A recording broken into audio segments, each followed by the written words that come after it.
Nimaga beauty blogerlardan birontasi bu haqida bizga aytib bermagan?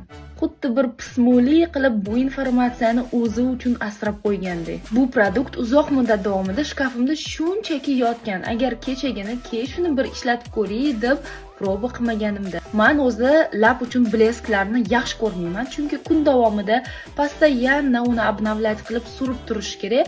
Aman bir marta ertalab bo'yanib, uje kechqurun uyga kirish yaxshi ko'raman. Lekin bu bleskni kecha ertalab surdim va kun bo'yi yurdim. Kechqurun labimda shunday yaltirab turuvdi. Hatto men ovqat yeganman, kofe ichganman, choy ichganman va juda ham ko'p gapirganman. Bu blesk Estee Lauder brendidan, rangining nomi esa Pure Color Envy 220. Videoni to'xtatib screenshot qilib olinglar yoki сохранить qilib qo'yinglar. Plus taraflari жидкое стекло, ya'ni suyuq shisha effektini beradi. Labingizni увлажнять qilib bir kun davomida turib beradi. Juda ham yoqimli shirin hidga ega. Kommentariyada yozinglar, qaysi variant ko'proq yarashdi, matoviy yoki blesk bilan. Like bosib, сохранить qilishni unutmanglar.